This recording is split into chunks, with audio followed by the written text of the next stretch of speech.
for the bonus session, the first part is getting clearer, like maybe what is your potential feet and what are the shoes that you mainly wear. The other part of it is, depending on the size of the group, we will discover or work through with you briefly what are your potential self-sabotage scripts. So this may be because it's like you may not have had a very bad or traumatic past, or you might have gone through a lot, but sometimes certain things happen and they become our internal script.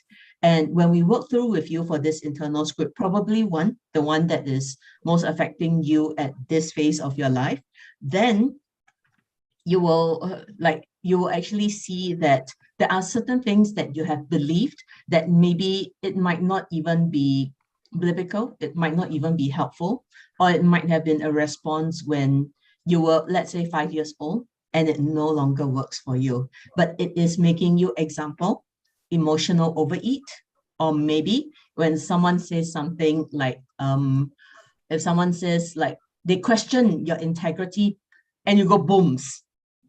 Maybe you're a patient person, but whenever someone mentions that thing, snap, you lose it. So we will use that bonus session to really help you gain greater awareness. That's for the first bonus session. The second bonus session is a lot more about working with, it's a bit more hands-on. Eleanor will help a lot more with the stretching. You know, it's like, because we believe in the living life abundantly. And living life abundantly also means being physically healthy or fit enough to do the work that you believe that is your life purpose. And for that, it will also be you will also do practice sessions, maybe role play with other archetypes, so that you can really learn and see, you know, it's like, what are the responses of the various archetypes, how to work better with them. Because let's not assume, but let's hear and let's learn. But the bonus sessions will not be recorded because, due to privacy, I believe that no one, without your permission, needs to know what you're struggling with. But it is something that we would like to give back to you, to the community. And also, if these techniques are useful for you, we can discuss, like maybe training you, or maybe like one or two other people together with you to do the same for other people. But that will depend. Okay, so now let's launch into today's mini session, which is leading yourself and others 360 degrees. It's not you, it's me. It's a bit cliche. I know a lot of you will see this in drama where, you know, someone breaks up with the other person and they say, oh, it's not you, it's me. I think, but actually a lot of times we ourselves contribute to the problem. Like the example I shared just now, if someone says something that triggers you, and you, being a normally patient person, suddenly explodes, then would you say that it's at least 50% on you and not just the other person? So we will be using the modalities or the archetype for this. But before we launch into it, I want to share some leadership myths with you, because this is very common for a lot of people. Because this is a series on self-leadership too. And sometimes you will think it's like, you know, not even just self-leadership. Maybe like, if I'm not at the top, if I am not a pastor, if I am not a CEO or all this, if I am not a dean, I can't lead. Maybe some of us will think that way. Some of us will probably say, I'll learn leadership when I'm at the top. No point wasting my time now. Or this is what a lot of people might assume also, is if I'm at the top, people will naturally follow me. Or I can do anything when I'm at the top, so I don't care. I just need to reach the top and do whatever I want.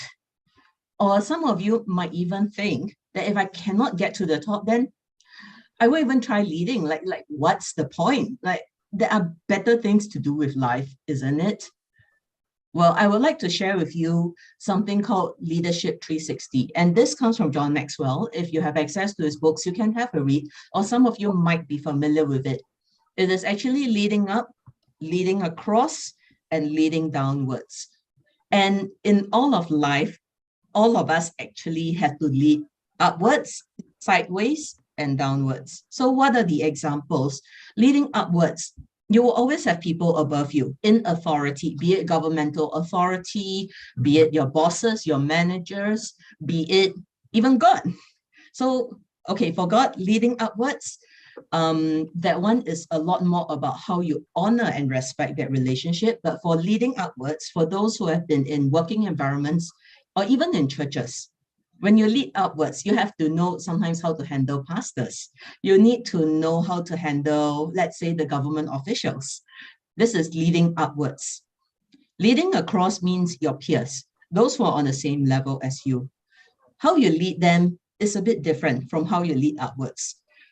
Let's take, for example, if you're leading upwards, let's say it's a government official who is in charge of buildings. How you lead upwards, one definitely wrong way is to bang the table and say, hey, I insist on getting A, B, and C. I'm sure all of you know that the result of that will probably mean you're not going to get what you want. Yeah. So whereas leading across is very different. Your peers, maybe even those who were your schoolmates, your classmates, maybe your fellow pastors, maybe even those who are on the same level as you, similar age. How do you influence them? Because a lot of them are similar to you. You also cannot bang table and say, hey, you got to listen to me. Or even just, say to a person, oh, what's wrong with you? You should just do everything I say. Well, at least for me, if someone says that, my first reaction will be, no way, I am not going to listen to you. Okay, so leading across, how do you lead across? Leading downwards, a lot of us actually are mentors. A lot of us are coaching people, be it younger people in age, be it new entry to the workplace, be it someone who, even though they may be older than you, but maybe you have something else to teach or share with them that they have not experienced. How do you lead down so that they can be empowered to rise up to become your peers eventually, and you don't look down on them? But you also don't let them like, whatever, and not do their stuff. So this is the 360 leadership, where by leading yourself well, you are able to be flexible and adapt to lead up, to lead across, and to lead downwards effectively, not just effectively, but purposefully and with heart. Okay, so at least from what I am hearing, a lot of you seem to identify with the rescuer archetype. So this is another framework that you can see that of how you can execute your rescue, be it who you have to talk to, upwards, across, and downwards, in order to resolve a situation or to restore something to its natural state. So we go back to the archetypes, where, the task-based and the people-based, these are some of the archetypes. So what I would like today from everyone, even if you cannot turn on your video, please participate in the chat with us. Later, we will be going on to a few questions and scenarios. If you think that you are a certain archetype, I would like you to actually say, okay, so if you are responding to a situation, let's do a demonstration. Okay, so let's say my archetype is the scientist, and then I go to this scenario, the next scenario, which is actually this. So let's say, what are some words to describe their leadership style? This is my archetype. So I will put it in the chat, scientist, short for science, right? So what are some words to describe their leadership style? What I am attempting to do in this exercise is not just collecting vocabulary, but also getting more inputs from all of you from what you understand. So if you're a different archetype, you think you're a different archetype. Like if you're a responder archetype, you put responder, and then you just say, what are some words to describe their leadership style? Maybe I will say for leadership style is in the moment, So I will put it in the chat in the moment. Maybe another keyword to describe the scientist leadership style is they can be charismatic. I think Pastor Jerry has shared before that some of them can be quite cult leaderish. So maybe I put there cult leader-ish. Okay, so why do you respect or not respect them? So because this is my archetype, let's say for scientists, so why do I not respect them? Joker is one of them. So I can say that maybe the scientist archetypes, they can be rather amoral in some sense, because whatever they need to get done, they might not care about how it is done. So I just put that amoral. Okay. Why do people follow them? Yeah. So I will just put there maybe they were charismatic. Churchill certainly was charismatic. Da Vinci, I am not so sure. The Joker, he was charismatic in his own way, if you know the cartoons, but of course in a very dark manner. Simon Sinek is charismatic, and he is also, I would say, his humor can be pretty dry, and maybe some people actually do enjoy it. So this is the exercise that I hope all of you can participate, even if your video's off. So I will read out some of these comments, and please feel free to say it's like, so let's say if this is just the first exercise. Let's say if you're a rescuer or responder archetype, you put there responder. And then to describe the leadership style, maybe I would say compassionate, PA, sorry, bad with spelling. So it's okay if you are not spelling it accurate. We are collecting vocabulary partly also to understand what is your perception of this archetype. So, okay, shall we start the exercise? So these are the various, okay, the lag is a bit bad. Give me a moment.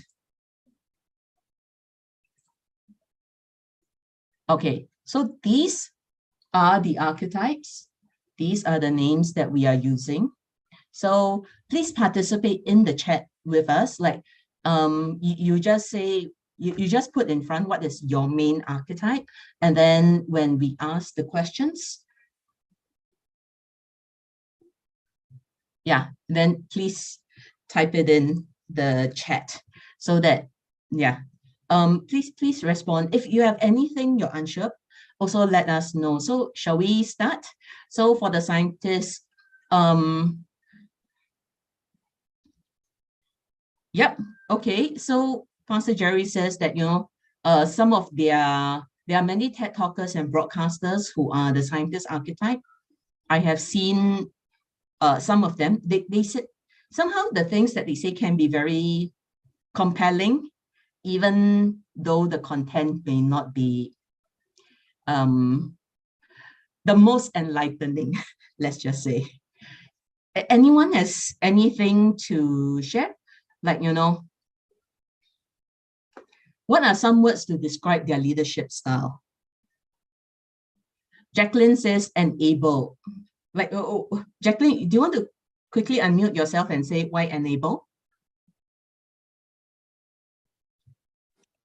Sorry, I thought you meant what we're inclined to, or you're now expounding on as scientists. Sorry, wrongly. Yeah. It's okay. This is our first exercise. So yeah, because I want this to be a bit more interactive. So for the scientist archetype, right, what's your perception based on some of these famous personalities?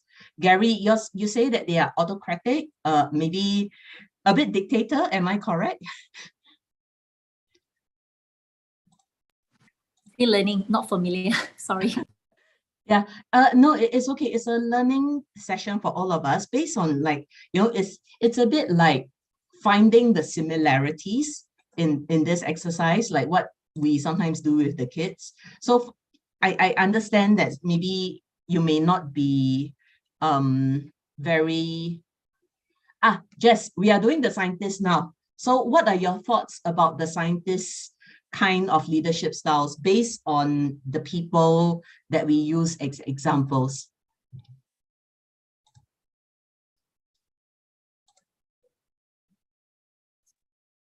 I think Gary has something to say. Go ahead, Gary. Pastor Gary. No, I say they are autocratic because I mean, I tend to think of like they are the ones who discover and they know all, and so therefore, so I look at that like perhaps they are autocratic or dictatorial. Yeah, I think I think it's important to make a distinction. I suppose I